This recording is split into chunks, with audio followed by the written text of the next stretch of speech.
dan limpahan rahmat karena yang telah kita rasakan, sehingga kita bisa bermuajah di sini dalam keadaan sehat dan walafiat.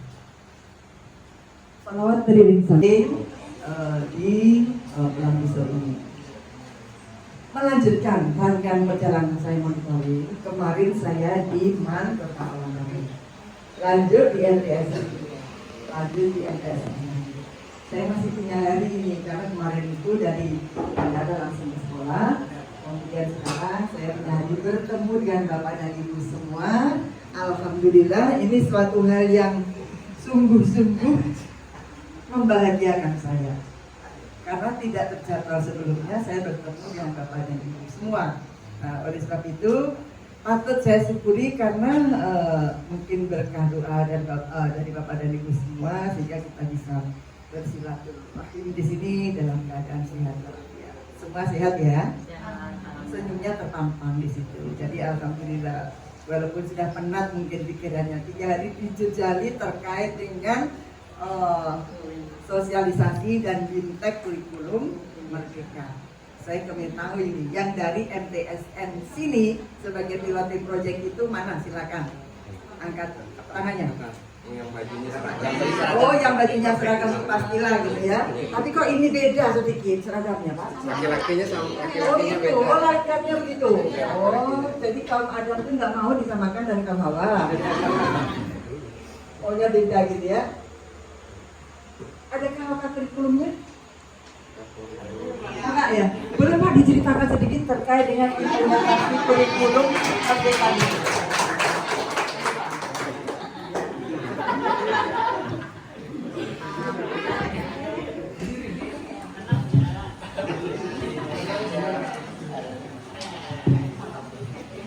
Bismillahirrahmanirrahim. Assalamualaikum warahmatullahi wabarakatuh. Kami ucapkan terima kasih dan selamat datang leluhur dari ke MTSN 1 Pulang Pisau.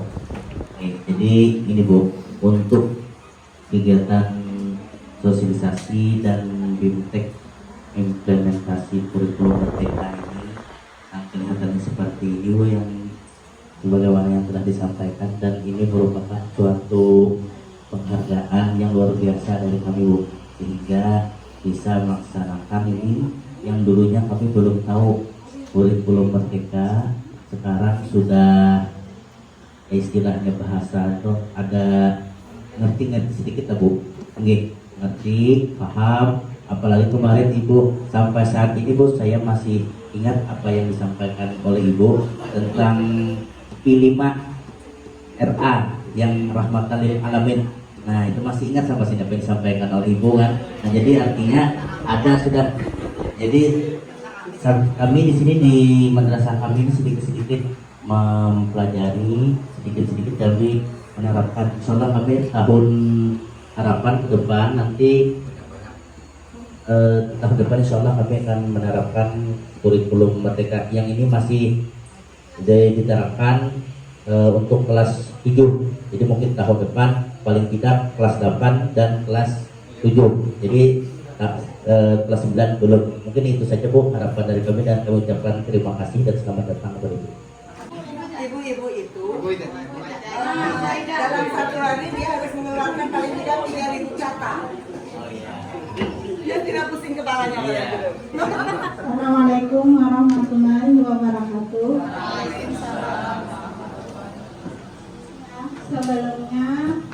Sebelum ada bimtek ini, kami dari guru-guru ini belum tahu Bu, bagaimana tentang belajar Pancasila, belum tahu. Sekarang sudah tahu. Kemudian visi pendidikan kita sudah tahu, yang mana mewujudkan Indonesia maju yang berdaulat, mandiri dan berkepribadian.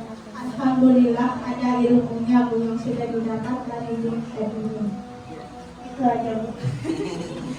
Jadi selama 3 hari itu hanya 2 kalimat itu saja. Ya gugup Bu, yang lainnya nggak diingat lagi. Boleh di sini Bu, jaringan lampunya Bu.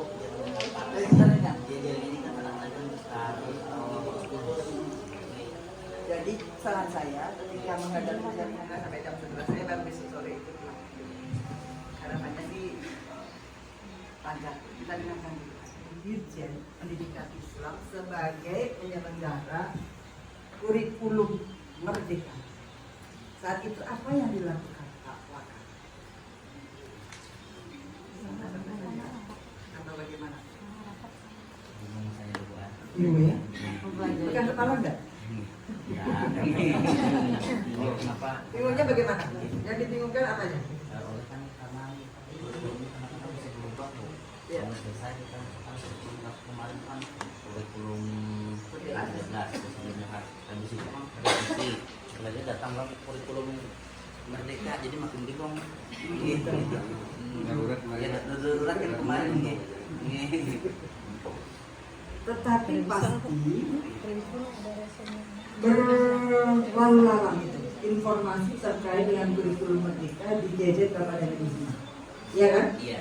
Bahkan saat ini saja Kementerian Pendidikan Kebudayaan Riset Teknologi sudah mengeluarkan terkait dengan IKN ini episode 15. Pada minggu bisa melihat episode 15 isinya apa. Karena kalau saya cerita di sini nanti hanya berhenti sampai di situ saja Bapak, dan itu tidak berkeinginan untuk membukanya. Nah, memang karena kurikulum yang awalnya bernama kurikulum Rukun tahun 2022 menjadi kurikulum Merdeka. Nanti ketika sudah disahkan dan ternyata harus dilanjutkan implementasi kurikulum Merdeka ini menjadi kurikulum nasional. Nah, mau tidak mau kita sebagai masyarakat bagian dari unsur di negara Indonesia ini mencerdaskan bangsa melalui madrasah-madrasah seperti itu, mau tidak mau juga harus melaksanakan kurikulum. Nah, jika tahun 2022 ini baru masuk semester 1 kemudian ke semester 5 dan belum banyak yang dilakukan, kita harus maklum tidak apa-apa. Walaupun sebenarnya Bapak dan Ibu ketika di SKN itu tidak usah menunggu instruksi dari pusat apa sih yang harus dilakukan, karena di dalam SK itu tentu saja sudah dibunyikan oleh Pak Dirjen itu ya. Bapak dan Ibu bisa mencari sendiri bahan-bahan apa, materi-materi apa yang nanti terkait dengan implementasi kurikulum Merdeka itu. Bagaimana menyusun kurikulumnya, bagaimana mendesain pembelajarannya. Memang di awal-awal nggak usah mulu-mulu, kita bikin kurikulumnya misalnya kurikulum operasional madrasah atau mau ada dokumen 1, 2, 3, 4, isinya apa saja terkait dengan visi, terkait dengan misi, terkait dengan tujuan apa yang harus dicapai, itu memang dituangkan di dalam dokumen-dokumen itu bagiannya kepala madrasah, wakil guru. Kemudian guru-guru bagiannya apa? Mendesain pembelajaran berbasis kurikulum Merdeka. Tidak mulu-mulu kurikulum Merdeka. Tadi Bapak dan Ibu ketika menyimak oleh Pak Sutar, Ji atau Jo? Pak Sutar Jo. Nah, dia terlempar beberapa kali karena saat ini posisinya sedang di Padang, walaupun dia orang Malang gitu ya. Yang penting bergerak dalam bidang pendidikan, mencerdaskan kehidupan bangsa dengan cara yang sederhana pun tidak apa-apa. Yang penting actionnya ada. Gitu. Kalau zaman dulu tuntutannya panjang, lebar, kalau dikalikan dia menjadi luas, ya. Sekarang tidak lagi seperti itu. Paradigmanya harus dirubah dulu. Perubahan paradigma atau perubahan mindset guru, bahwa pembelajaran berpusat kepada peserta didik. Kalau yang selama ini Bapak dan Ibu saya yakin capek itu karena Bapak dan Ibu menerangkan dari A sampai Z sejak masuk ke kelas, salam membuka sampai salam menutup, ya kan? Berbagi sekarang dan sebagainya itu Bapak dan Ibu menuangkannya di dalam KKTP, kurikulum, kriteria ketercapaian tujuan pembelajaran. Yang bukan guru PAI dan bahasa Arab boleh angkat tangan. Bukan guru PAI dan bahasa Arab.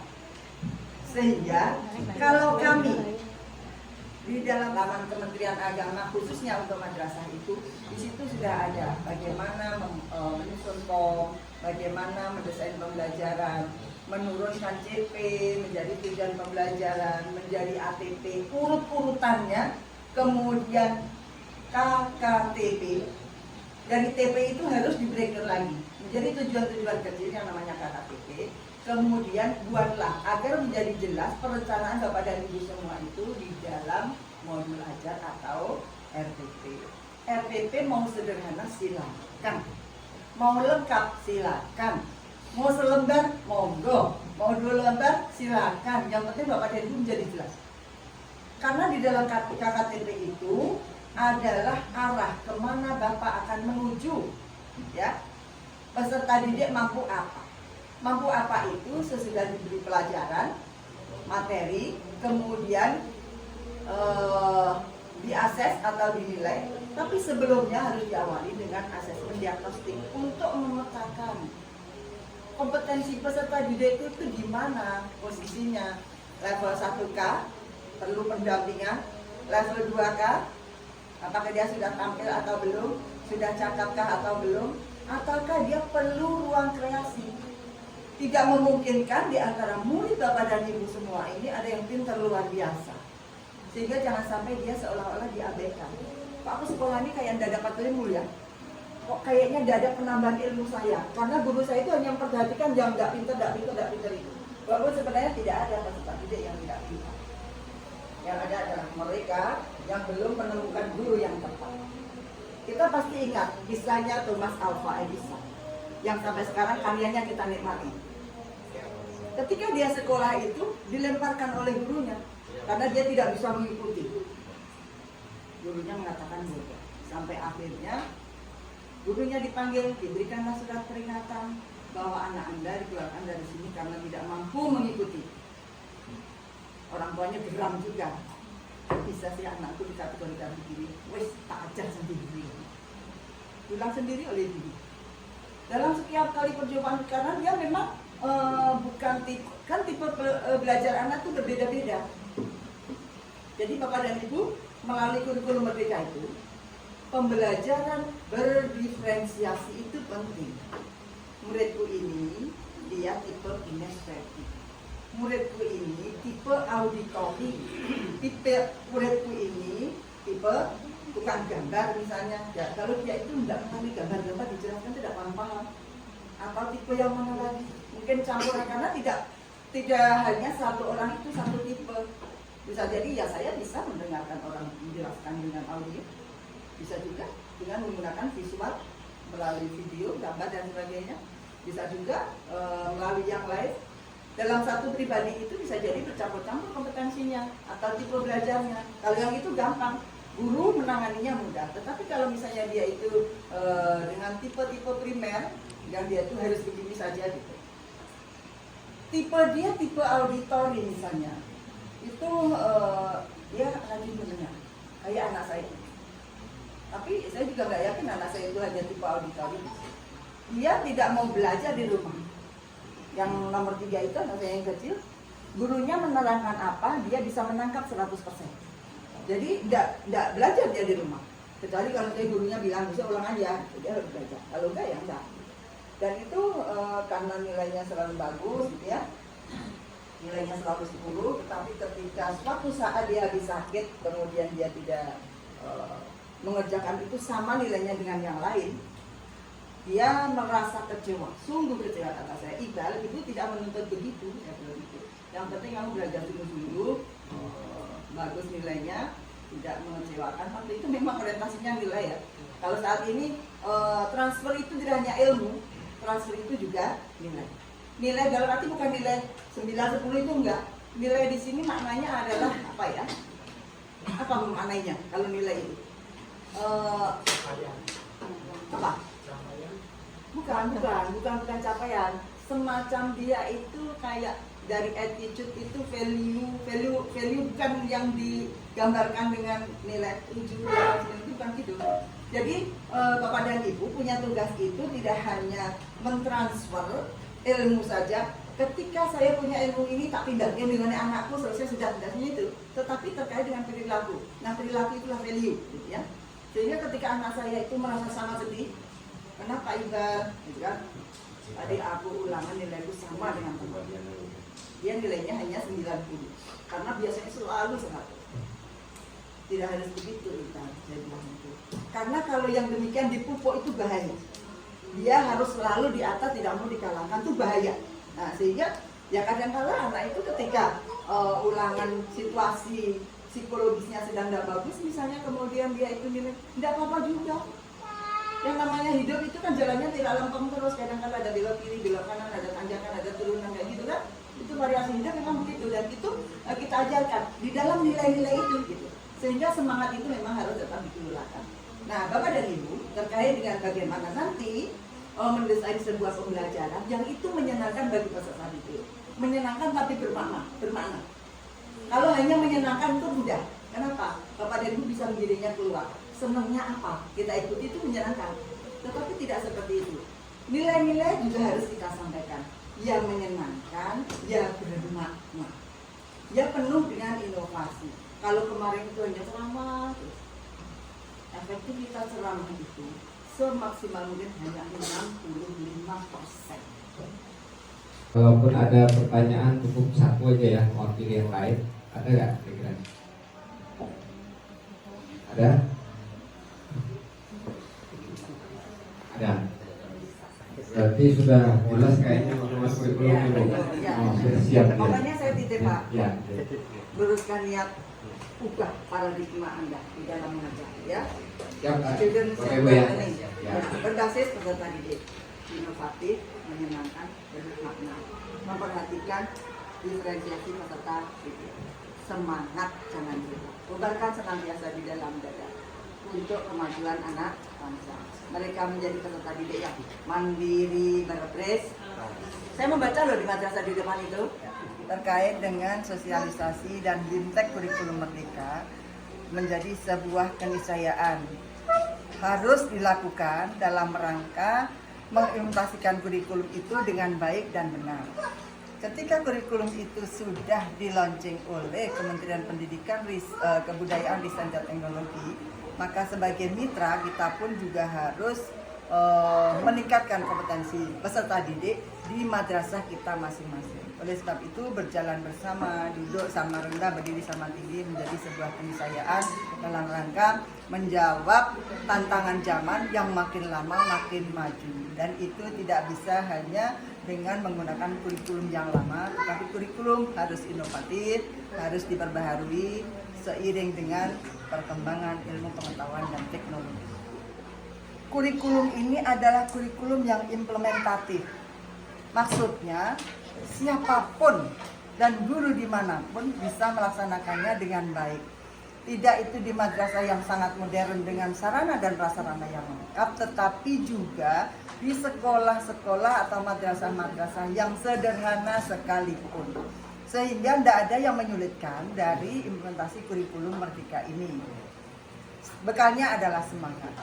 Bekalnya adalah niat untuk meningkatkan kompetensi peserta didik ke arah yang lebih baik lagi. Harapan Bu. Ya, harapan kami sebagai orang yang berada di pusat yang mengemban tugas dan tanggung jawab di Kementerian Agama, Bapak dan Ibu adalah ujung tombak untuk merubah arah pendidikan di Indonesia melalui madrasah masing-masing. Nah, oleh sebab itu Bapak dan Ibu tidak boleh patah arang, tetap semangat, bekerja sama, berkolaborasi, mencari referensi dari manapun, tidak hanya yang dari guru seirama atau madrasah yang seirama, tetapi dari guru mitra atau dari sekolah-sekolah, kemudian juga berkolaborasi atau bekerja sama dengan stakeholder. Kemudian juga taruhlah misalnya boleh perangkat desa, boleh dewan pendidikan, boleh komite madrasah, dengan siapapun mitra kita. Yang penting kompetensi peserta didik bisa meningkat dengan baik. Saya kira demikian.